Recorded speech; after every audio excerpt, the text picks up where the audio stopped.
Alright, so when you're ready, anywhere around here.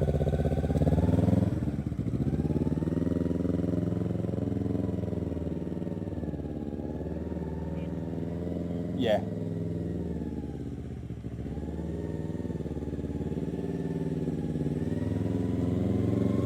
There we go, that was perfect.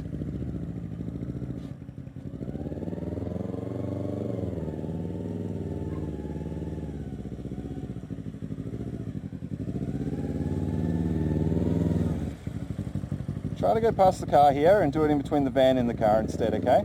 Then you don't have to worry about the four-wheel drive.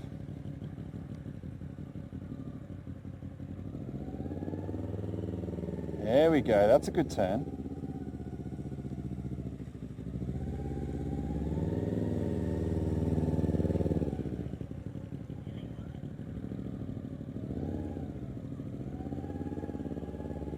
There it is, perfect.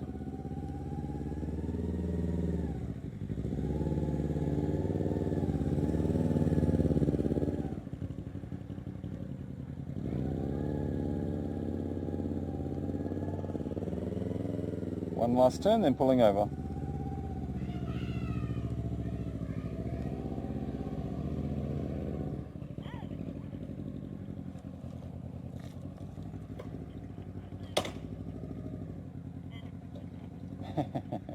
Yep. So a couple of those turns that you're doing, they're absolutely spot on. The bike's moving smoothly around the turn. You're not leaning or anything. Like everything looks like it's perfectly set up. But then you've got other turns where you're having to lean the bike into the turn, or you're having to let your clutch out super like a whole heap. Yeah, we try to remember what it feels like when you're getting it done like really well. Everything just feels good. Yeah, try to set your bike, because it's because you're setting your bike up perfectly for the turn. So that's what we want to do for every turn. Like try to have it set up the exact same way every time. So that way all we've got to do is just turn those handlebars, while somewhat keeping everything set up in the same position. It's only when we start speeding up or slowing down in the turn that we want to adjust that clutch or our rear brake a little bit. So yeah, with your rear brake, I can see your brake light comes on and off every now and then. So try to, yeah, try to use your clutch. If you feel like you're needing to put your foot down, let your clutch out a little bit.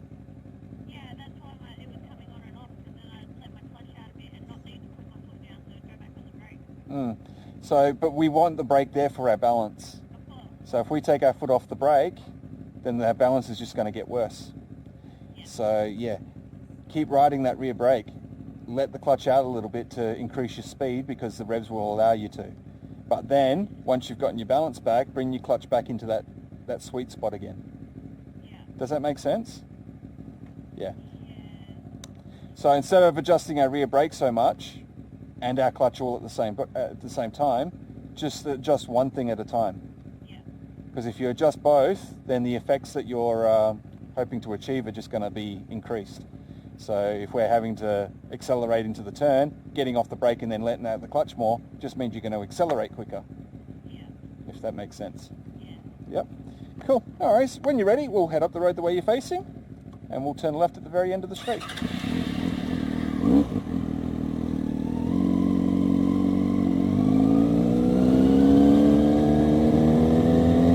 Been in my left-hand wheel track for the blind corner, and we know we're turning left, so that would have stayed to our left anyway.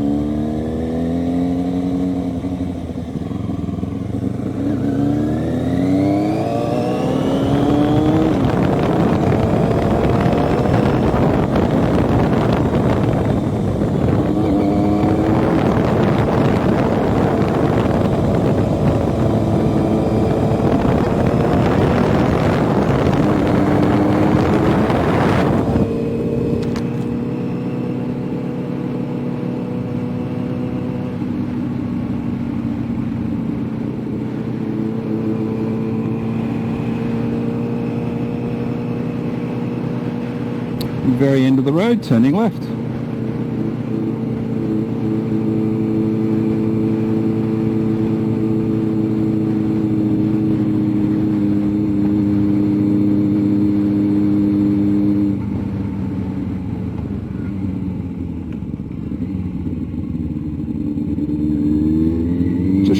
keep that gap closed on the curb until you've hit the giveaway line. If you're moving away from the curb as you're approaching the giveaway line, just probably means you're still going a little bit quick. Or you're just not turning enough to stay closer to the curb. But yeah, try slowing it down that little bit more.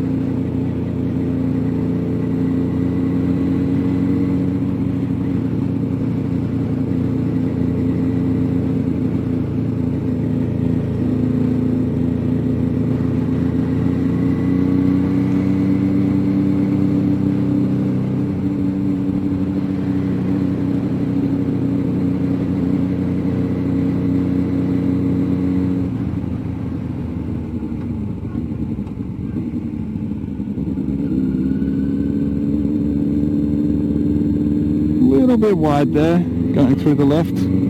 Just remember to follow where you see the wheels of the cars going through. So if you can see the dark lines where the wheels of the cars have been going through, stick to that. We just want to avoid the unused part of the road, that's all.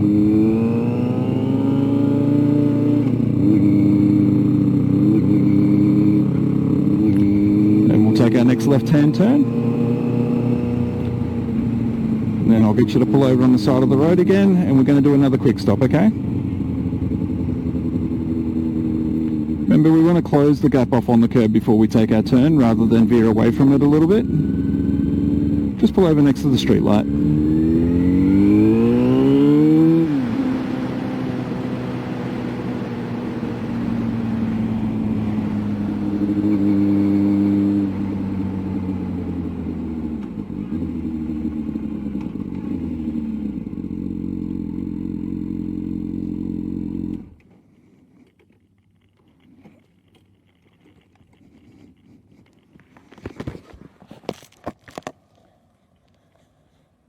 Alright, when you're ready, come on down. Remember, always keep your right foot up if you can.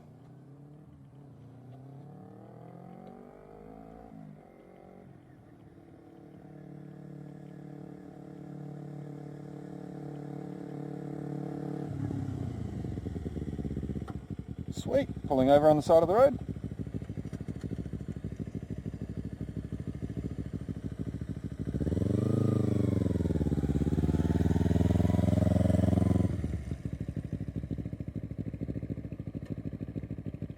So,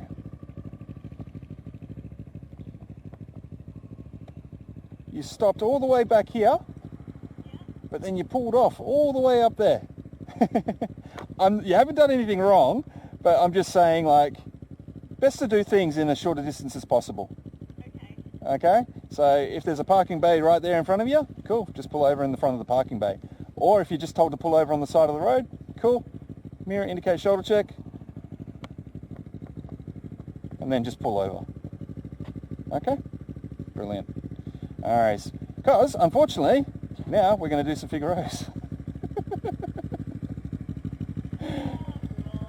So that's why I try to do everything in the shortest distance possible. Because if they tell you to turn down a street and then pull over on the side of the road, it's usually because, one, you're either going to be parking up the bike, or you might be doing some figure eights or quick stops. So yeah, you don't want to be taking up as much space as possible to pull over. But yeah, just do your first turn however you want, and then maybe just pull over on the side of the road, and then we'll start from scratch again, okay? Cool. Oh yeah, after your quick stop, when you're pulling over on the side of the road, do everything to the left. Oh, okay. Because you did everything to the right, sort of. Indicated to the right. Yeah. Yeah, so the car behind you that might be coming up is deciding whether or not to overtake you. And if you're indicating to the right, then they're probably going to slow down and they're going to be a bit more cautious. But if you're indicating to the left, then they know you're just going to be pulling over on the side of the road, and they're just going to get up and go. So yeah, if you're pulling over after a quick stop, yep, indicate, do everything to the left, and then just pull over. If you're taking off up the road or doing a U-turn, then yeah, do everything to the right. Okay? Alright, so yeah, just do your first little turn however you want, doesn't matter right now. And just in between the street light and my bike, we're going to do some figure eights. Yep. So, just in between the street light and my bike, going to do some figure eights now, okay? Alright, when you're ready.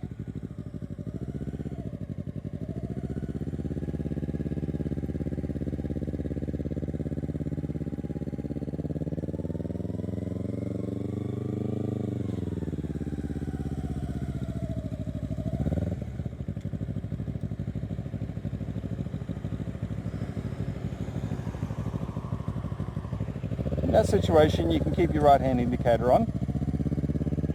If a car's coming up behind you, then I put on my left hand indicator just to kind of make it obvious for them to overtake you. But if a car's coming up in front of you, just leave your right hand indicator on because you're doing a U-turn anyway. Excellent turn.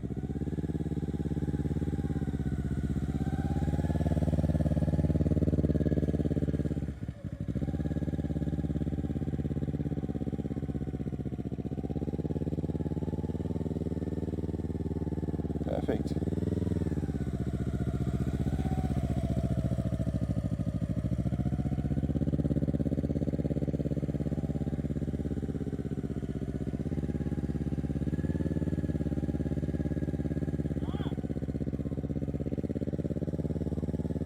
And then pulling over.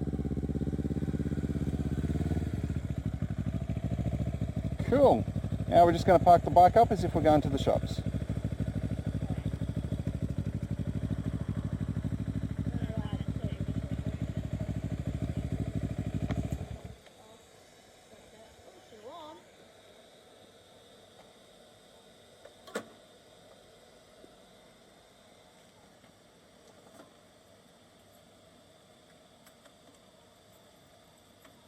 Yay! Excellent. Good work.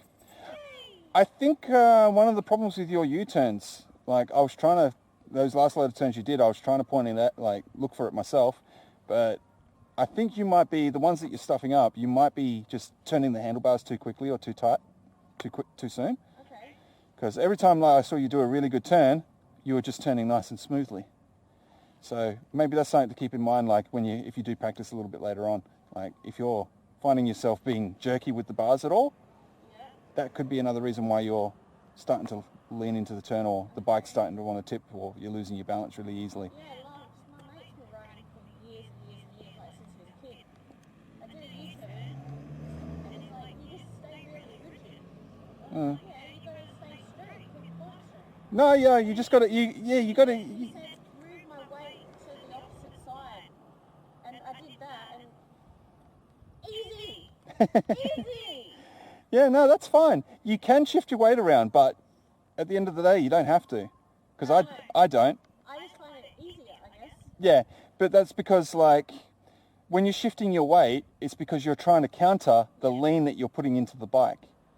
We don't want to lean the bike. Yeah, I know. So we don't, if we're not leaning the bike, then we don't need to counter it. So that's why you don't have to hold yourself up like a statue. You just stay in line with the bike most of the time. So when you're turning,